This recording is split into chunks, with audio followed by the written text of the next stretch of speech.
आज हम पढ़ने वाले हैं आपका पॉलिनोमियल। पॉलिनोमियल तो कि पॉलिनोमियल्स क्या होता है। तो देखिए पॉलिनोमियल को हिंदी में हम बोलेंगे बहुपद। ये भी एक आपके टॉपिक में दे रखा है आपका कि पॉलिनोमियल किस प्रकार के क्वेश्चंस आएंगे हम एग्जाम में और होता क्या है पॉलिनोमियल्स। तो देखिए मैं पहले ही आइडिया दे देता हूँ कि क्वेश्चन कैसे बनेंगे। तो देखिए ज़्यादा हैवी क्वेश्चन यहाँ से नहीं बनने वाले हैं। जिस प्रकार से हमें ना कुछ टर्में पता होनी चाहिए, यानी कि टर्मों का मतलब होता है कि टर्मोलॉजी पता होनी चाहिए इस पूरे टॉपिक के अंदर आएगा क्या। जैसे कि पूरी की पूरी क्वाड्रेटिक क्वेश्चन के अंदर मैंने बोला था कि आएगा कुछ भी नहीं, वहां पे आपको रूट पता होने चाहिए, रूट फाइंड करने कैसे हैं, रूट से हम आपकी क्वाड्रेटिक क्वेश्चन किस प्रकार से बना सकते हैं। वहां पर हमने पढ़ा था कि सम किस प्रकार से निकाल सकते हैं, सम के लिए हमने फॉर्मूला पढ़ा था। फिर हमने इसका प्रोडक्ट का फॉर्मूला पढ़ा था C/A वाला। और पूरा का पूरा क्वाड्रेटिक क्वेश्चन जो थी ना, वो पूरे के पूरे जितने भी क्वेश्चन बनेंगे वो सारे के सारे यहीं से बनते हैं। चाहे हैवी क्वेश्चन होंगे चाहे इजी क्वेश्चन होंगे, वो सारे के सारे हमें जो क्वेश्चन सॉल्व करने के लिए मिलेंगे वो ऐसे ही मिलेंगे। यानी कि कहीं ना कहीं स्टेटमेंट थोड़ी सी आगे पीछे दे रखी होगी, कंफ्यूज करने के लिए स्टेटमेंट अलग अलग होगी, बाकी क्वेश्चन करने के तरीके सेम रहेंगे। तो पूरा का पूरा टॉपिक ही यहीं पे घूमेगा। सेम लीनियर इक्वेशन के अंदर भी हमने पढ़ा कि वहां पे हमने सोल्यूशन पढ़े थे कि सोल्यूशन कितने रहते हैं। तो सोल्यूशन वहां पे हमने 3 पढ़े थे। सबसे पहले हमने उसकी ट्री पढ़ी थी कि एक कंसिस्टेंट होता है और एक इनकंसिस्टेंट होता है। कंसिस्टेंट के अंदर भी 2 लाइंस बनती हैं। एक आपकी जब लाइंस आपस में क्रॉस करती है यानी कि इंटरसेप्टिंग करती हैं, और एक लाइन के ऊपर जब दूसरी लाइन आ जाती है तो कितने सोल्यूशन बनेंगे। और एक पढ़ा था कि जब लाइनें क्या आ जाती हैं, पैरेलल आ जाती हैं, तो आपकी कितने सोल्यूशन बनेंगे। तो पूरा टॉपिक वहीं पे घूम रहा था। अब पॉलिनोमियल के अंदर भी हमें जो चीजें पढ़नी है वो इसकी पढ़नी है टर्मोलॉजी सबसे पहले, और पूरा का पूरा टॉपिक भी इन्हीं की टर्मोलॉजी के ऊपर बेस्ड है। यानी कि नंबर पूछे जाएंगे कि कितनी वैल्यूज होंगी कितनी नहीं होंगी, सेम। तो देखिए पॉलिनोमियल्स का मतलब होगा, पॉली का तो मतलब सभी को पता है। जैसे कि आपने ना कई वर्ड पढ़े होंगे पॉली से, जैसे कि पॉलीगैमी या पॉलीएंड्री पढ़ा होगा आपने, इंग्लिश की टर्मोलॉजी में पढ़ा होगा इस पॉली का मतलब क्या होता है। तो इसका मतलब होता है मैनी। मैनी यानी कि बहुत। और ये जो बहु वाला जो शब्द बना है ना वो वहीं से बना है। नोमियल का मतलब होगा टर्म, और ये जो पद बनता है इसी को हिंदी में ही क्या बोलते हैं, टर्म को पद बोलते हैं। यानी कि जहां पे बहुत ज्यादा टर्में आ रही हों उस वैल्यूज को हम क्या बोलेंगे, पॉलिनोमियल बोलेंगे। तो ये इसका मीनिंग है, यानी कि जिसमें बहुत ज्यादा टर्म या फिर पद हो वो पॉलिनोमियल होता है। चलिए मैं इसमें ना एक आपको इक्वेशन बना के बताता हूँ कि कैसी होती है आपकी पॉलिनोमियल्स। तो मैं बोलूंगा कि जैसे कि 2x² + 3x + 3 ये आपकी क्या है, पॉलिनोमियल है। अब मैं यहाँ पे पॉलिनोमियल इक्वेशन नहीं बोल रहा हूँ, ओनली मैं बोल रहा हूँ पॉलिनोमियल। इसके आगे हम मुझे जीरो नहीं मिलेगा, अगर जीरो मिल जाएगा तो वो पॉलिनोमियल नहीं होगा, वो इक्वेशन बन जाएगी। ठीक है जी, तो इस चीज का ध्यान रखेंगे। और वो हो सकता है कि आपकी क्वाड्रेटिक इक्वेशन बन जाए फिर आपके आगे। ठीक है, तो हम यहाँ पे इक्वल टू करके जीरो नहीं लगाएंगे। उसके हमने डिफरेंस पहले ही पढ़ लिया है कि इक्वेशंस का मतलब क्या होगा। इक्वेशन में इक्वल टू का साइन आएगा, यहाँ पे मुझे इक्वल टू का साइन मिलेगा ही नहीं। आगे हम डिफरेंस भी देखेंगे कि क्या डिफरेंस रहेगा जो पीछे हमने चीजें पढ़ी हैं उनके बीच में। अब मैं बोलूंगा, इसमें हमने बोला था कि जिसमें बहुत ज्यादा टर्में आती हैं, तो इसमें एक टर्म आती है तो हम ना हर एक इसको क्या बोलेंगे, टर्म है। ये भी एक टर्म है, ये भी एक टर्म होगी, और ये भी एक क्या होगी, आपकी टर्म होगी। तो इसमें कितनी टर्में हुई, अगर आपसे पूछा जाएगा इस पॉलिनोमियल में बताइए कि कितनी टर्में होंगी, तो हमारे पास आंसर आएगा कि कितनी टर्में होंगी, इसमें 3 टर्में होंगी। यानी कि कितने पद होंगे, इसमें 3 पद होंगे। तो ये हमें याद रखना है।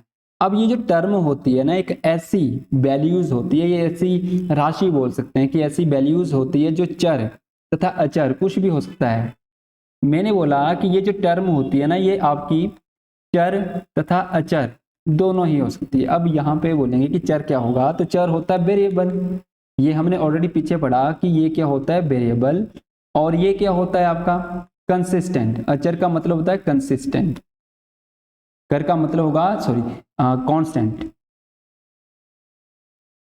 अचर का मतलब होगा कांस्टेंट। वेरिएबल और कांस्टेंट ये 2 वैल्यू चलेंगी। अब इनकी भी टर्मिनोलॉजी पढ़ लेते हैं कि पहले वेरिएबल्स क्या होता है और कांस्टेंट क्या होती हैं वैल्यूज। तो देखिए वेरिएबल्स के लिए मैं बोलूंगा इसी आपकी जो पॉलिनोमियल दे रखी है इसके अंदर वेरिएबल्स कितने होंगे। तो वेरिएबल्स का मतलब होता है एक्स वाई जेड। ये आई थिंक हमने पहले भी पढ़ लिया है कि आपके वेरिएबल्स क्या होते हैं और मेरे पास कांस्टेंट क्या होते हैं, ये दोनों चीजें पढ़ेंगे। तो देखिए एक्स वाई जेड समथिंग कुछ भी लगा हुआ किसी भी कांस्टेंट के साथ उसे हम क्या बोलते हैं, वेरिएबल्स बोलते हैं। जैसे इसको ना एग्जाम्पल से मैं समझते हैं कि ये जो नंबर्स होते हैं ना जो कुछ भी आ सकते हैं, जैसे मान लेते हैं x प्लस वाई की वैल्यू कितनी है, 7 है। ठीक है जी, अगर मैं x की जगह पे कुछ भी वैल्यू पुट करूं या इन दोनों की जगह पे कुछ भी वैल्यू पुट करूं तो दूसरा नंबर क्या आएगा। अगर मैं x की जगह पे 0 पुट करता हूं तो मुझे y कितना पुट करना पड़ेगा, 7, तभी तो 7 बनेगा, अदरवाइज 7 कभी बन ही नहीं पाएगा। अगर मैं x की जगह पे 1 पुट करूं तो मुझे y कितना पुट करना पड़ेगा, 6 पुट करना पड़ेगा, तो कितना आएगा, 7। यहाँ पे 7 ही बनना चाहिए इक्वल टू की दूसरी तरफ।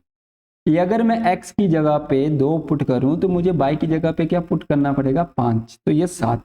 यानी कि वेरिएबल का मतलब ये हुआ जब भी x और y ऐसी दो वेरिएबल होते हैं जिनकी जगह पे आप कुछ भी भर सकते हैं, कुछ भी भर सकते हैं। ठीक है, यानी कि इन्हें हम क्या बोलते हैं, एल्जेब्रिक।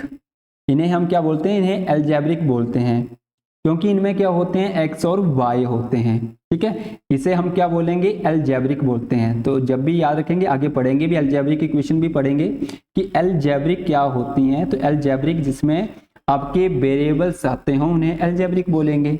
यानी कि जिसमें x समथिंग y समथिंग कुछ z मिल जाए, t मिल जाए, u मिल जाए, समथिंग कुछ भी ऐसा नंबर मिल जाए, उन्हें हम क्या बोलेंगे, वेरिएबल्स बोलेंगे। तो अब कांस्टेंट क्या होते होंगे, तो कांस्टेंट के लिए ना हमें याद रखना है कि जो वैल्यू चेंज नहीं होती है, जिन्हें मैं कुछ भी नहीं पुट कर सकता हूं, जैसे कि मैं बोलूंगा 1 2 3 4 जो गिनती में आती हैं उन्हें हम कांस्टेंट बोलते हैं। जैसे कि मैंने यहाँ पे बोला था, अगर मैं यहाँ पे बोल देता हूं जैसे कि 2 + 5 = 7, क्या मैं इन्हें चेंज कर सकता हूं दोनों को, तो आंसर आएगा कि मैं इन दोनों को चेंज नहीं कर सकता हूं क्योंकि ये फिक्स है, तभी तो 7 बनेगा। अगर मैं इसको 3 कर देता हूं ये तो 5 रहेगा क्योंकि ये वैल्यूज है ना, इन वैल्यूज को ही जोड़कर कितना आया है, 7 आया। जबकि यहाँ पे x + y था, x की जगह पे मैं कुछ भी पुट कर सकता हूँ, y की जगह पे भी कुछ भी पुट कर सकता हूँ, और 7 बनाने के कई डिफरेंट मुझे मेथड मिल रहे हैं यहाँ पे, जैसे कि 0 + 7, 1 + 6, 2 + 5, फिर आगे 3 + 4 करेंगे। इस प्रकार से मुझे कई मेथड यहाँ पे मिल जाएंगे। किंतु ये जो टर्म है ये कैसी हैं, आपकी फिक्स हैं, चेंज नहीं होंगी। इसी कारण से हम इन्हें क्या बोलेंगे, कांस्टेंट बोलते हैं। अगर इन्हें कांस्टेंट बोलते हैं तो इन्हें मैथमेटिकली की टर्म में हम क्या बोलेंगे, जैसे कि यहाँ पे तो हमने बोल दिया कि ये एल्जेब्रिक होते हैं। तो ये क्या होते हैं, तो ये होते हैं अर्थमेटिक। इन्हें हम क्या बोलेंगे, अर्थमेटिक बोलेंगे, यानी कि अंक गणित बोलेंगे, अंक गणित बोलेंगे इन्हें।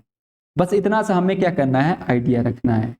ठीक है जी, चलिए अगर किसी का कोई डाउट होगा तो साथ साथ में बोलते रहिएगा कि इसमें कोई डाउट्स है, क्योंकि मैंने अभी स्क्रीन ऑफ की हुई है, तो अगर आप बोलेंगे देन तभी मुझे सुनाई देगा, अदरवाइज मुझे स्क्रीन बंद करके चेक करना पड़ेगा पहले। ठीक है, अगर किसी का कोई डाउट होगा तो साथ साथ में बोल देना। अब देखिए ये हमने समझा कि वेरिएबल्स क्या होंगे एंड कांस्टेंट क्या होंगे। अब हम फाइंड करेंगे कि क्या पॉलिनोमियल को हम फाइंड कर पाएंगे एग्जाम में कि ये पॉलिनोमियल है भी या फिर नहीं भी है। क्वेश्चन पूछ लिया जाए कि क्या ये आपकी पॉलिनोमियल है या फिर नहीं है, तो कैसे पहचान करेंगे या किस तरीके से इसे आइडेंटिफाई करेंगे। तो इसके पहचान करने के लिए कुछ रूल्स होते हैं। तो रूल्स क्या होंगे, तो ये हमने ना पहले भी पढ़ा है। तो जो भी वेरिएबल होता है, अभी हमने वेरिएबल पढ़ा, वेरिएबल यानी कि चर पढ़ा। ठीक है, इसकी पावर देखनी है, वेरिएबल की हमें क्या देखनी होती है, पावर देखनी होती है। पावर मतलब घात। ठीक है, पावर क्या होनी चाहिए, घात चेक करेंगे कि पावर में मुझे क्या क्या नंबर मिल रहा है।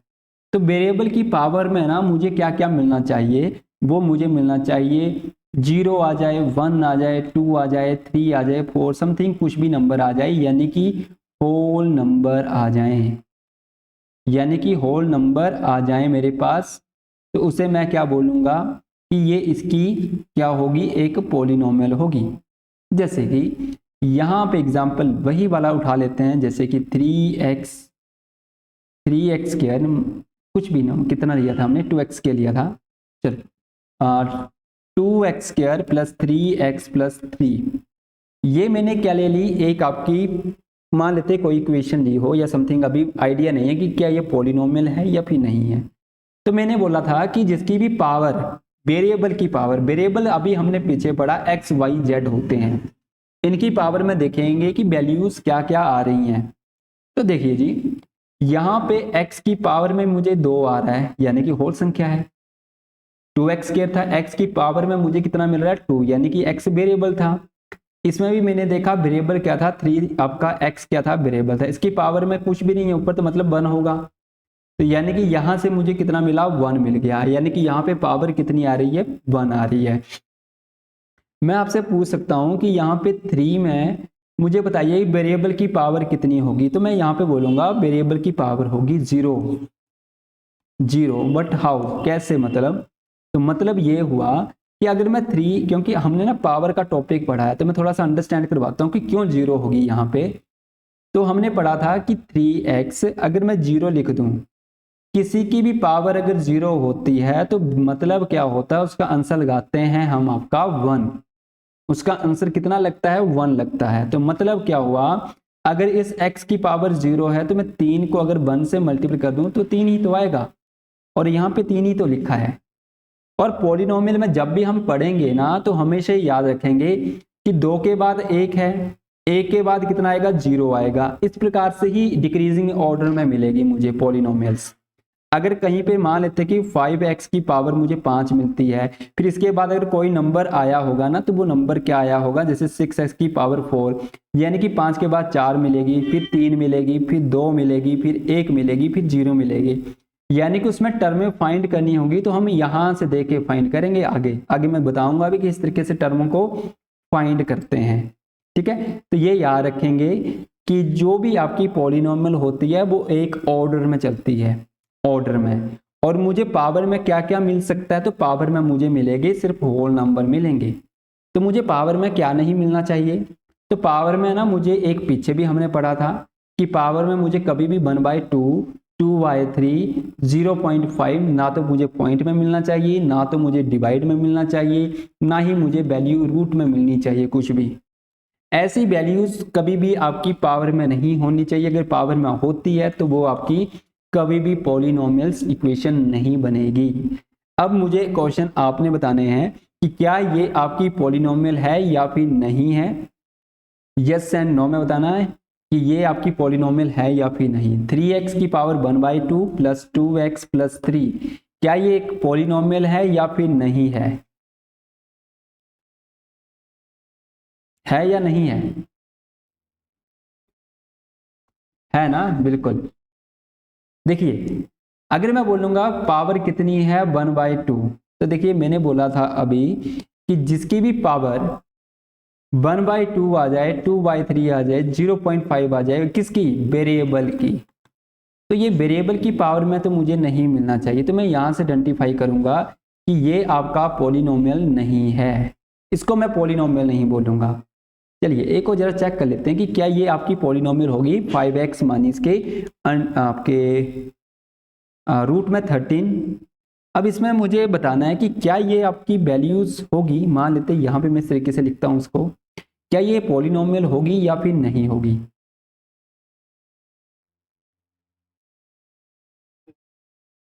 हाँ जी बिल्कुल होगी, क्योंकि यहाँ पे x की पावर 2 है, यहाँ पे x की पावर 1 है, अलग है, तो इसकी ये तो आपकी पॉलिनोमियल होगी। ठीक है, अब मैं इसी क्वेश्चन को इस तरीके से लिखूं अंडर के 13x, तो क्या ये होगी? ये नहीं होगी। क्यों नहीं होगी? क्योंकि हमने पढ़ा है कि जब ये एक साथ रूट के अंदर चला गया, इसे अलग अलग करके लिखेंगे तो हम लिख सकते हैं ना इस सारे नंबर को कि रूट के 13 है। अगर मैं इसे सॉल्व करूं तो इसे मैं अलग करके ऐसे भी लिख सकता हूं 1/2, और जैसे 1/2 लिखूंगा तो ये तो आपकी पॉलिनोमियल नहीं होती है। ठीक है, तो ये आपकी पॉलिनोमियल नहीं बनेगी। इस चीज का हमें क्या करना है, रिमेंबर रखेंगे। अब इसके बाद हम बात करते हैं कि टर्म क्या होगी। टर्म ऑलरेडी हमने पढ़ा कि टर्में कितनी होती हैं किसी भी नंबर्स में। तो मुझे ना यहाँ से बताना, जैसे कि 2x³ है, 3x है, माइनस के 4 है। अब मुझे इसमें बताना कि इसमें कितने आपके टर्म्स हो सकती हैं। हाँ, इसमें जो टर्मों की संख्या रहेगी वो टर्म कितनी होंगी आपकी, 3 होंगी। जी बिल्कुल सही है, आपकी टर्में कितनी होंगी, आपकी 3 होंगी। चलिए अब मुझे बताना है कि इसमें वेरिएबल कितने होंगे, इसमें वेरिएबल कितने आ रहे हैं जो आपको दिख रहे होंगे।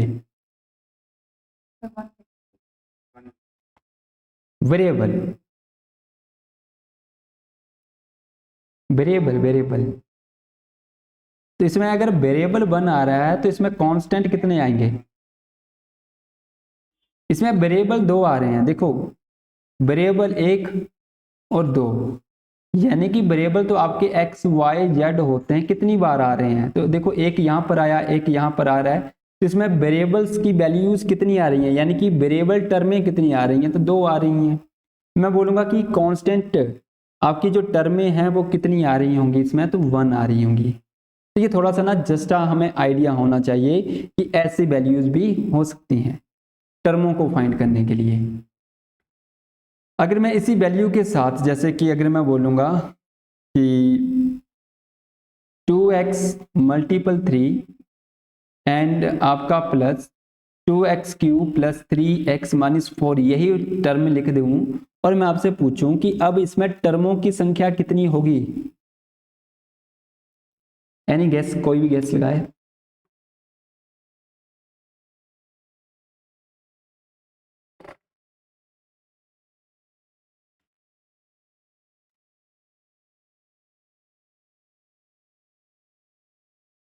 तो देखिए जब भी टर्मों को हमें फाइंड करना हो तो एक चीज ध्यान रखेंगे, हमें प्लस और माइनस देखने होते हैं, ठीक है। तो देखिए प्लस से पीछे देखेंगे तो पूरी की पूरी क्या बनेगी, एक ही टर्म बनेगी, क्योंकि यहाँ पे जब मैं मल्टीपल करूंगा तो 6x ही बनेगा। मल्टीपल को इग्नोर करते हैं, भाग को इग्नोर करते हैं, उनसे एक ही वैल्यूज बनती है। डिवाइड करके कोई ना कोई एक वैल्यूज बनेगी, मल्टीपल करके भी कोई एक वैल्यूज बनती है, तो यानी कि मल्टीपल को इग्नोर करते हैं। प्लस और माइनस को ध्यान में रखकर हम टर्मों की गिनती करते हैं। तो टोटल टर्में 4 हैं इसमें, 1 2 3 4, टोटल टर्में 4 थी, ठीक है। इस तरीके से हमें फाइंड करने हैं। अब मेन पॉइंट के ऊपर आते हैं कि टर्म जो होती हैं ये होंगी कितने टाइप्स की, यानी कि पद होते कितने टाइप्स के हैं। तो ये जो होंगे वो आपके 3 टाइप्स में हैं, और यही 3 टाइप्स हमें ना पढ़ने हैं। एक होगा आपका मोनोनोमियल, यानी कि इसे बोलेंगे एक पद बोलेंगे, एंड दूसरा रहेगा आपका बाइनोमियल,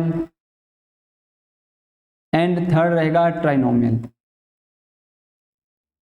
ट्राइनोमियल तो ये 3 रहेंगे, एक मोनोनोमियल, एक बाइनोमियल एंड आपका ट्राइनोमियल्स, ये 3 रहते हैं आपके। मोनोनोमियल्स में क्या होगा, जिसमें एक ही क्या होती है आपकी टर्म होती है, चाहे वो कांस्टेंट हो चाहे वो वेरिएबल हो, ठीक है। इस चीज का ध्यान रखेंगे। इसके अंदर सिर्फ कितनी टर्म होती है, ओनली 1 टर्म, चाहे वो आपकी कांस्टेंट हो, चाहे वो कांस्टेंट हो चाहे वो वेरिएबल हो। मतलब क्या है, मतलब क्या होगा, जैसे कि 4x पूछेंगे कि ये क्या है, तो हम बोलेंगे कि ये भी एक आपकी पॉलिनोमियल्स होगी, बट होगी कैसी, ये उसमें अंदर टाइप्स है, ये एक टर्म बन जाती है यहाँ पे कि ये क्या है, आपकी टर्म है। अब ये कैसी टर्म है, तो ये आपकी मोनोनोमियल है, जिसमें एक ही टर्म होती है, उसे हम क्या बोलेंगे, मोनोनोमियल बोलेंगे, ठीक है। जैसे हम पॉलिनोमियल में पढ़ रहे हैं जिसमें कई टर्में होती हैं, जैसे अलग अलग, जिसमें हमने पढ़े 4 टर्में भी हो सकती हैं, 5 भी हो सकती हैं, 6 भी हो सकती हैं, 7 भी, किंतु उसी के अंदर हम टाइप्स पढ़ रहे हैं कि मोनोनोमियल का मतलब। अच्छा इसमें ना एक आपकी टर्मिनोलॉजी ये भी है, तो याद रखेंगे, इंग्लिश के कुछ ऐसे वर्ड भी होते हैं जो आपके इसमें स्टार्ट होते हैं, जैसे कि मोनो से स्टार्ट हो तो उनका मतलब एक ही होता है, जो VI से स्टार्ट हो, वाई गेमी, जैसे अलग अलग वर्ड हैं, कई वर्ड हैं आपके अलग अलग हमने पढ़े होते हैं, तो इसका मतलब 2 होता है। TRI का मतलब डिनोट करता है हमें 3, कि कम से कम 3 संख्याओं को रिप्रेजेंट कर रहा होगा वो नंबर आपका। अब देखिए मोनोनोमियल में तो हमें इतना आइडिया लगा कि एक टर्म होगी, और वो टर्म कांस्टेंट भी हो सकती है और वेरिएबल भी। जैसे कि अगर मैं बोलूंगा सिर्फ 5, क्या ये 5 आपकी मोनोनोमियल होगी, तो बिल्कुल हाँ। टर्म क्या होती है जिसमें वेरिएबल भी होते हैं और आपके कांस्टेंट भी होते हैं, वो दोनों ही होते हैं उसमें। तो ऐसी वैल्यूज को हम क्या बोलते हैं, आपकी टर्म्स बोलते हैं। अब जिसकी दूसरी बात यह है कि अगर मैं x बोलूंगा तो ये भी आपका वेरिएबल है, तो ये भी आपकी क्या होगी, आपकी मोनोनोमियल्स होगी। और अकेला 5 भी आएगा तो वो भी क्या है, आपकी मोनोनोमियल्स रहेगी। अब दूसरी बात है कि बाइनोमियल्स क्या होगा, जिसमें आपके एटलीस्ट, कम से कम, एटलीस्ट मतलब एटलीस्ट नहीं बोलेंगे, सिर्फ 2 ही बोलेंगे, जिसमें 2 टर्म होती हों, जिसमें 2 टर्म्स होती हों, उसे हम क्या बोलेंगे, बाइनोमियल्स बोलेंगे।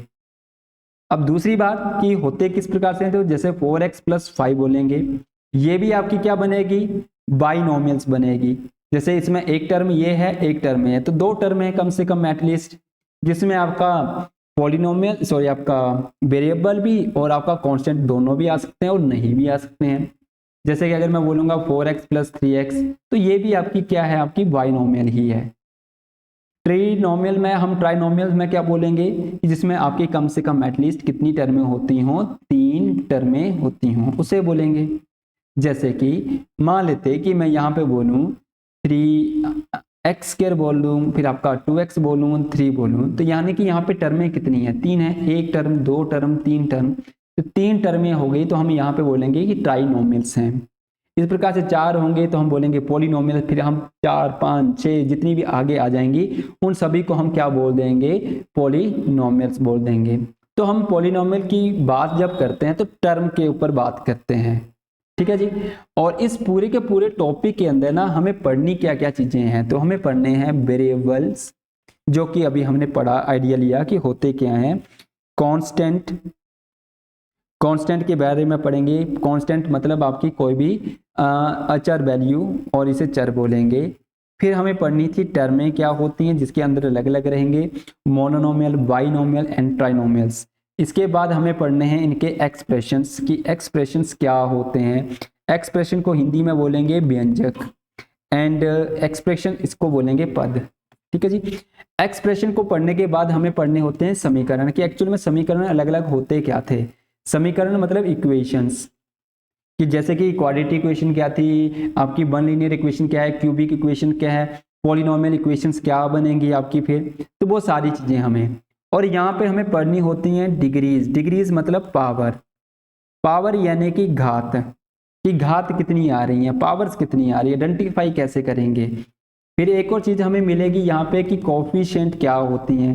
कोफिशिएंट को हमने पीछे भी पढ़ा था कि क्या होती हैं, गुणांक होती हैं, ये चीज भी मिलेगी हमें। इसके अलावा हमें मिलेंगे स्टैंडर्ड्स, यहाँ पे हमें क्या मिलेंगे, स्टैंडर्ड मिलेंगे, यानी कि प्रारूप क्या होंगे यहाँ पे पॉलिनोमियल्स के अंदर। एंड इसके अलावा हमें ये भी मिलेगा कि इसमें जीरोस कितनी आ सकती हैं इस पूरे के पूरे इसमें। तो ये सबसे ज्यादा जो मोस्ट इंपॉर्टेंट जो बनेंगे वो बनेंगे ये वाले 2 टॉपिक, ठीक है, कि जीरोस कितनी आ सकती हैं, डिग्रीज कितनी बनेगी, कोफिशिएंट्स क्या होगा क्या नहीं होगा, यहाँ से क्वेश्चन सबसे ज्यादा पूछे जाते हैं, ठीक है।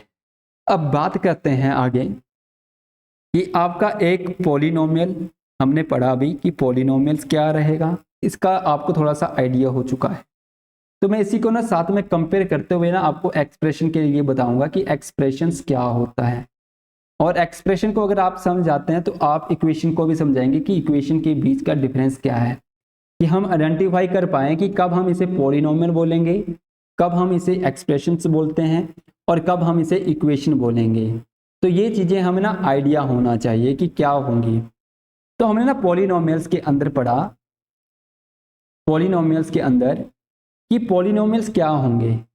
तो पॉलिनोमियल्स को आइडेंटिफाई करने के लिए हमने पढ़ा था रूल्स, कि इसकी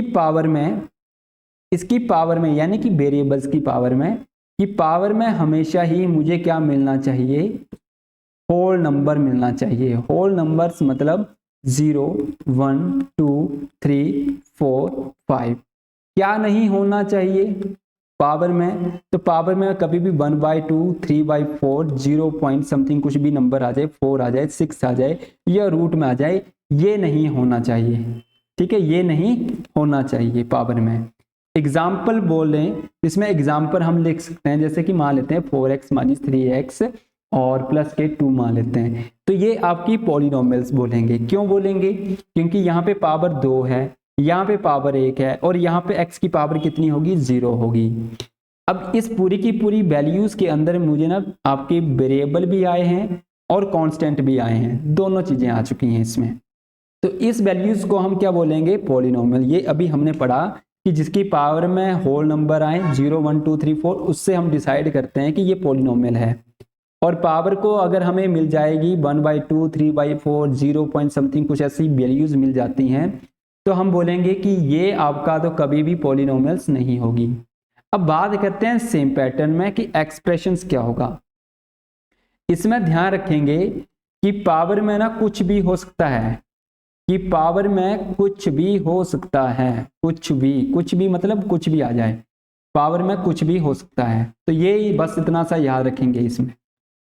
मतलब क्या है? वहां पे 0 आ जाए, 1 आ जाए, 2 आ जाए, 3 आ जाए, आप सब 2 कुछ भी नंबर आ जाए, जैसे रूट आ जाए, रूट में भी पावर में भी हो सकता है ये 2 आ जाए, या 3.4 पावर में मुझे मिल जाए, समथिंग कुछ भी, जो नंबर यहाँ पर भी हैं वो नंबर यहाँ पर भी आ सकते हैं। तो उसे हम क्या बोलेंगे? आपके एक्सप्रेशन बोलेंगे।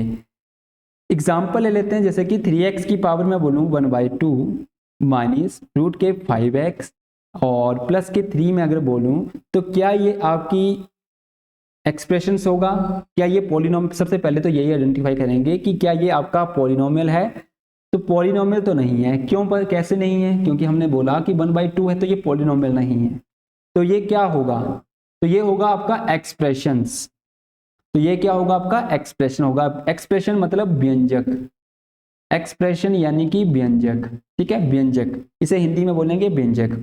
आइडेंटिफाई करने के लिए क्या ये पॉलिनोमियल है, क्या ये एक्सप्रेशंस है, क्या ये इक्वेशन है। अभी इक्वेशन के बारे में बात की नहीं है, तो अभी हम सिर्फ पॉलिनोमियल और एक्सप्रेशन के बीच का डिफरेंस देख रहे हैं।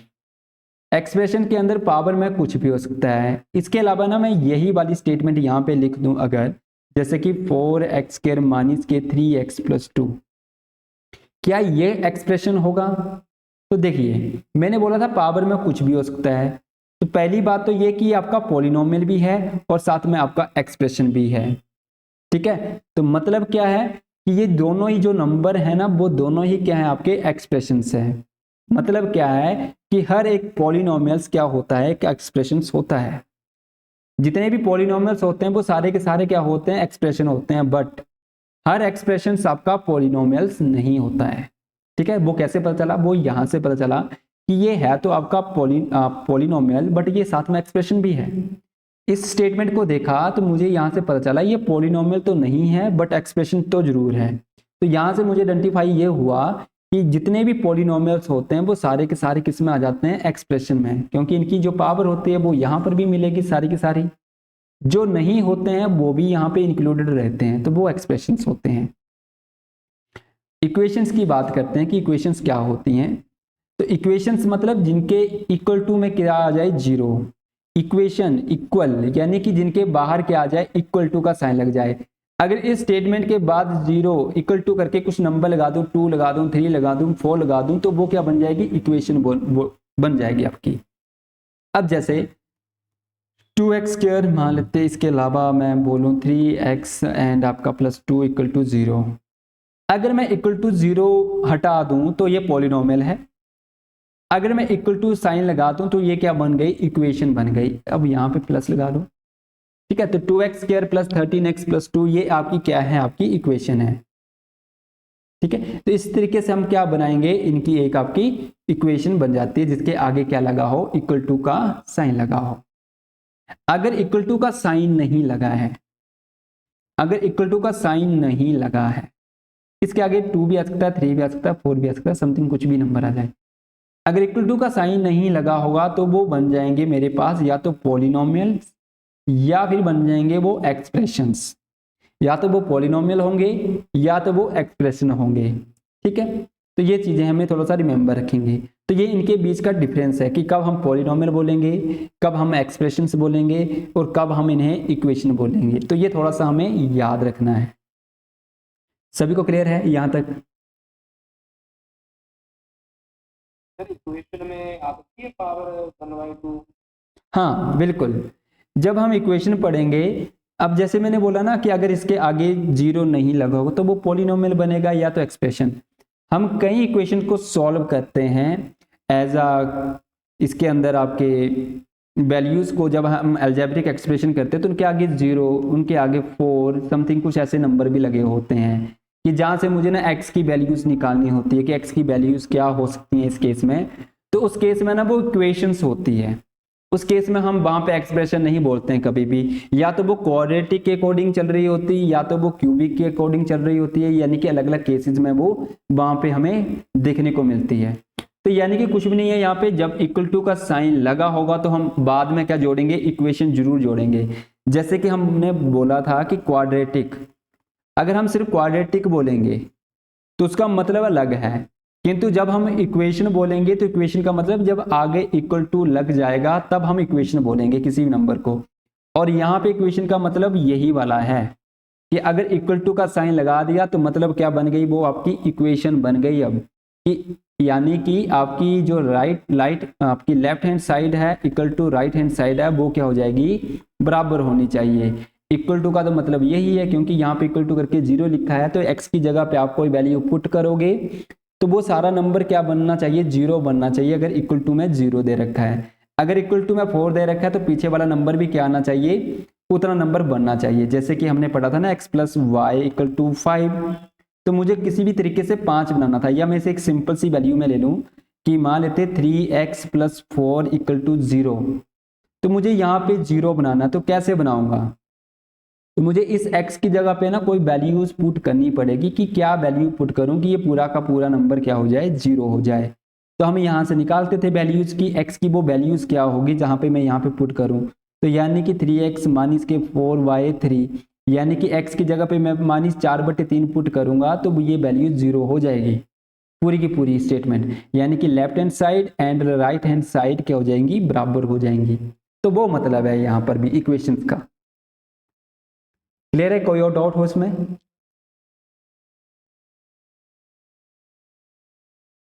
आई थिंक क्लियर है।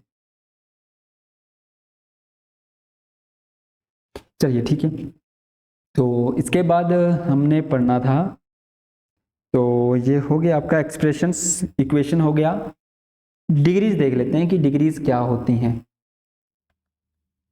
कि डिग्रीज जब भी अगर आपको बोलेंगे किसी पॉलिनोमियल्स के अंदर कि इसकी डिग्रीज क्या आ रही है, इसकी पावर, डिग्रीज को ना याद रखेंगे, पावर भी बोलेंगे और हिंदी में से घात बोलेंगे और कई बार हिंदी में से कोटि भी बोल सकते हैं, तो अलग अलग लैंग्वेज में रहेगा।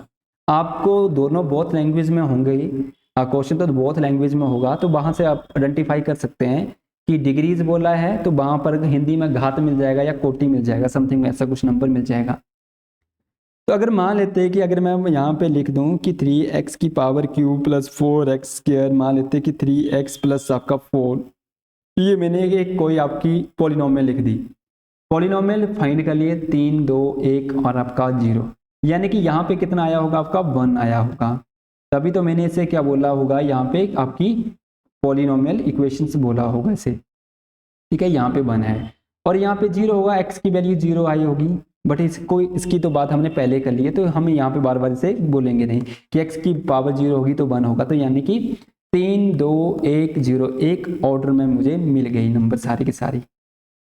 अब मैं टर्मों की बात करूं, इसमें टोटल टर्म कितनी थी, मैं इसके ऊपर भी आ रहा हूं कि क्या होगी।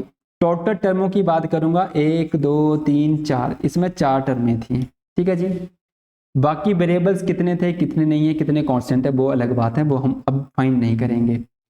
मैं आपसे जो क्वेश्चन पूछा जाता है एग्जाम में वो पूछ रहा हूं यहां से कि इसमें हाईएस्ट पावर क्या हो सकती है, इसमें हाईएस्ट पावर क्या हो सकती है, क्या हो सकती है, या इसमें पूछेंगे कि इसमें डिग्रीज क्या है। हाईएस्ट तो कई बार नहीं मिलता है, लिखा नहीं होता है हाईएस्ट, बस इसमें पूछेंगे कि पावर क्या है या डिग्रीज क्या है इसकी। तो हमें ना आंसर लगाना होता है इस पॉलिनोमियल के अंदर पावर क्या है, तो पावर हमेशा ही याद रखेंगे, जो भी आपको जो नंबर दिख रहे होंगे उनकी अगर हाईएस्ट पावर दिख रही होगी वही उसका आंसर होता है। तो इस पूरे पॉलिनोमियल के अंदर मुझे जो हाईएस्ट पावर दिख रही होगी, जैसे कि यहाँ पे मुझे दिख रही है 3, तो यही मेरे पास आंसर होगा कि 3 इसमें क्या है, हाईएस्ट पावर है और इसमें 3 ही पावर है। इसलिए इसका जो आंसर लगेगा वो 3 लगेगा। इस तरीके से हम फाइंड करते हैं। मान लेते हैं मैं एक और नंबर लिखता हूं, जैसे कि 4x की पावर 16 एंड 3x की पावर है मेरे पास यहाँ पे मान लेते 16 के बाद 15 एंड माइनस के 4, मान लेते ये नंबर है। अगर मैं इस नंबर में पूछूंगा कि इसमें पावर क्या है, इस पॉलिनोमियल की पावर क्या है, या हिंदी में बोलूंगा इस बहुपद की घात क्या है, इस बहुपद की घात क्या है, तो मैं बोलूंगा सबसे बड़ा नंबर मुझे दिखा 16, तो इसकी जो पावर होगी वो घात जो होगी वो कितनी होगी, 16 होगी। या मैं रैंडमली बोल दूं इस 4x की पावर 25 है प्लस 6x की पावर 29 है एंड आपका माइनस के 3 है, समथिंग मान लेते हैं कि यही नंबर दे रखे हूँ। तो मैं बोलूँगा इसमें पॉलिनोमियल में आपकी सबसे इसकी घात क्या होगी या इसकी पावर क्या होगी, तो हम बोलेंगे हाईएस्ट पावर। जल्दी से चेक करेंगे तो वही इसका आंसर होगा कि इसमें 29 क्या होंगी, पावर्स होंगी। तो ये हमें थोड़ा सा रिमेंबर रखेंगे। ठीक है, सभी को क्लियर है कि पावर अगर आएगी तो किस तरीके से आएगी और किस तरीके से हमें निकालना है। चलिए ठीक है, तो इसमें ना एक और चीज रहेगी, वो पावर बस इतना सा छोटा सा कंसेप्ट है कि पावर कैसे निकालते हैं, हाईएस्ट पावर चेक करेंगे वहीं से आंसर निकलेगा। अब दूसरी बात है कि कोफिशिएंट क्या होता है, बिल्कुल इजी है कोफिशिएंट भी। कोफिशिएंट मतलब गुणांक, आई थिंक हमने पहले भी पढ़ चुके हैं इसे, कि मान लेते हैं कि अगर मैं बोलूं 3x² प्लस 4x प्लस 3, मैं पूछूंगा यहाँ पे x का कोफिशिएंट क्या है, x का कोफिशिएंट क्या है। कोफिशिएंट मतलब कि x का गुणांक क्या है। ये क्वेश्चन ऐसे बनेगा कि इस पॉलिनोमियल में बताइए कि x का कोफिशिएंट क्या होगा। तो कोफिशिएंट कुछ भी नहीं होता है, वो होता है गुणांक। गुणांक मतलब जो उसके साथ जो गुणा हो रहा है। तो देखिए x वेरिएबल है, x कहाँ पर है, यहाँ पर है। तो इस x के साथ अगर जो भी नंबर मल्टीपल हो रहा होगा उसे हम क्या बोलेंगे, x का कोफिशिएंट क्या होगा, तो हम बोलेंगे कि 4 इसका कोफिशिएंट होगा। अगर मैं यही चीज पूछता कि x² का कोफिशिएंट क्या है, यानी कि इसका गुणांक क्या है, गुणांक पूछेंगे तो वो यही बताएंगे कि x² यहाँ पर है, इससे मल्टीपल हो रहा है तो 3 हो रहा है, तो x² का कोफिशिएंट कितना होगा, 3 होगा। ठीक है जी, तो ये हमें थोड़ा सा रिमेंबर रखेंगे। ठीक है जी, कि x² का गुणांक क्या होगा, वो 3 होगा, इस चीज का ध्यान रखेंगे।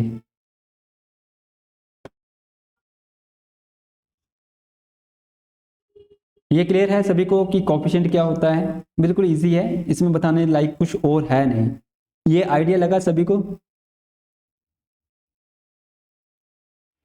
कोफिशिएंट के बारे में।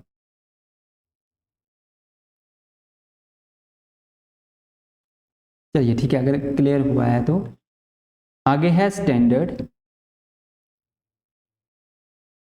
आगे रहेगा स्टैंडर्ड फॉर्म कि स्टैंडर्ड फॉर्म क्या होते हैं।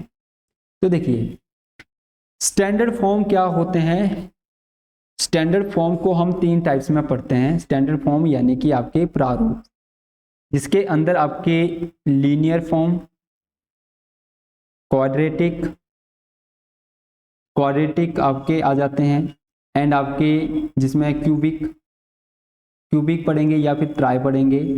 क्यूबिक आपकी पॉलिनोमियल, क्यूबिक पॉलिनोमियल रहेगा, ये क्वाड्रेटिक पॉलिनोमियल होगा एंड ये लीनियर पॉलिनोमियल होगा।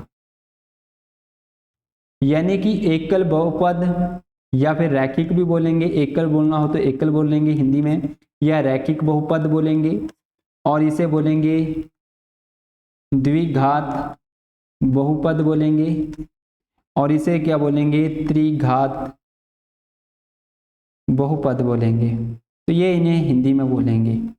ठीक है जी, तो ये 3 हैं आपके, इनके बारे में थोड़ा सा अंडरस्टैंड करते हैं कि ये होते क्या हैं। इनको हम किस तरीके से आइडेंटिफाई करते हैं, इनकी पावर से हम आइडेंटिफाई करते हैं। जैसे कि इनका ना मैं फॉर्मेट लिखता हूं पहले कि इनके फॉर्मेट क्या होते हैं। ax प्लस बी ऑलरेडी पढ़ चुके हैं। ax प्लस बी अगर हम बोलते हैं तो ये आपकी लीनियर होता है, यानी कि हम इक्वल टू का साइन नहीं लगाएंगे तो ये क्या बनेगा, आपका लीनियर पॉलिनोमियल बनेगा, क्योंकि यहाँ पे वेरिएबल की पावर 1 है और यहाँ पे 0 होगी। यहाँ पे बोलेंगे तो ax² plus bx plus c equal to 0 नहीं लगाएंगे तो ये क्या बनेगी, आपकी क्वाड्रेटिक पॉलिनोमियल बनेगी। 2 1 0 हो जाएगा आपका यहाँ पे। आपकी क्यूबिक पॉलिनोमियल की अगर बात करेंगे तो यहाँ पे क्या बन जाएगा, A x cube plus B x square plus आपका सी एक्स प्लस आपका डी, ये आपका क्या बनेगा, क्यूबिक पॉलिनोमियल होता है, यानी कि 3 2 1 एंड 0। इस प्रकार से ये क्या बन जाएगा, आपका क्यूबिक पॉलिनोमियल्स होता है। तो ये ना एक फॉर्मेट है, अगर कभी ऑप्शन में सीधे डायरेक्ट फॉर्मूले आ जाएं तो इनका ध्यान रखेंगे कि ये आपका लीनियर पॉलिनोमियल होता है, ये जो होता है ये आपका क्वाड्रेटिक होता है, और इसे हम क्या बोलेंगे, आपका क्यूबिक पॉलिनोमियल होता है। अब बात करते हैं कि आइडेंटिफाई कैसे करते हैं, तो इनकी पावर यानी कि इनकी मैक्सिमम पावर, कि इनकी मैक्सिमम पावर कितनी हो सकती है, तो मैक्सिमम पावर कितनी हो सकती है, यहाँ पर 1 हो सकती है। और इसमें टर्में कितनी आ सकती हैं, मैक्सिमम से मैक्सिमम टर्म, तो इसमें मैक्सिमम से मैक्सिमम टर्में कितनी आ सकती हैं, 1 और 2, इसमें 2 ही टर्में आ सकती हैं। ठीक है जी, इसमें मैक्सिमम टर्में कितनी आएंगी, 2 आएंगी, किंतु इसमें मैक्सिमम पावर कितनी होगी आपकी, यानी कि अधिकतम घात कितनी हो सकती है, इसमें 2 हो सकती है, क्योंकि 2 ही होगी, यहाँ पे 2 दिख रही है, 2 ही होगी, 2 और इसके बाद 1, क्योंकि क्वाड्रेटिक है तो 2 ही होगी हाईएस्ट पावर इसमें। और मैं इसमें बोलूंगा कि अधिकतम आपकी टर्में कितनी होंगी इसमें, तो इसमें कितनी टर्में होंगी, 1 2 3, 3 होंगी। इसमें पावर कितनी हो सकती है मैक्सिमम, तो इसमें मैक्सिमम पावर होंगी 3। और इसमें मैक्सिमम टर्म कितनी हो सकती हैं, तो वो 1 2 3 और 4, कितनी टर्में हो सकती हैं, यहाँ पे आपकी 4 टर्में हो सकती हैं। ठीक है, इस चीज़ का ध्यान रखेंगे। और हमने ना एक आपके रूट फाइंड किए थे, तो जितनी पावर होती हैं उतने रूट्स निकलते हैं। इस चीज़ का भी हमें क्या याद रखेंगे, ध्यान रखेंगे कि जितने रूट्स होते हैं, जितनी पावर्स होती हैं उतने ही आपके रूट्स होते हैं। सभी को क्लियर है यहाँ तक का कि किस प्रकार से ये फाइंड करते हैं। चलिए ठीक है, तो मैं क्लास यहीं पे स्टॉप कर रहा हूँ, टाइम आई थिंक ज़्यादा हो जाएगा, अगर मैं आगे भी कंटिन्यू करूँगा। तो जो जितना पोर्शन बचा है उसे हम कल सॉल्व करते हैं, और कुछ क्वेश्चंस ट्राई करेंगे कल कि किस तरीके से इन्हें अरेंज करते हैं। तो ज़्यादा लंबा टॉपिक नहीं है, पॉलिनोमियल का छोटा सा टॉपिक है। इसके साथ मैं कुछ आपके एक्सरसाइज शीट भी सेंड करूँगा, पहले उनको सॉल्व करेंगे, ट्राई करना कि अगर वो अंडरस्टैंड होते हैं, अगर नहीं होंगे तो मैं कुछ क्वेश्चन उनके बीच बीच के रेंडमली करवाऊँगा कि इस क्वेश्चन का ये वाला है, उसके आंसर भी आपको साथ में दे दूंगा। सभी को क्लियर है?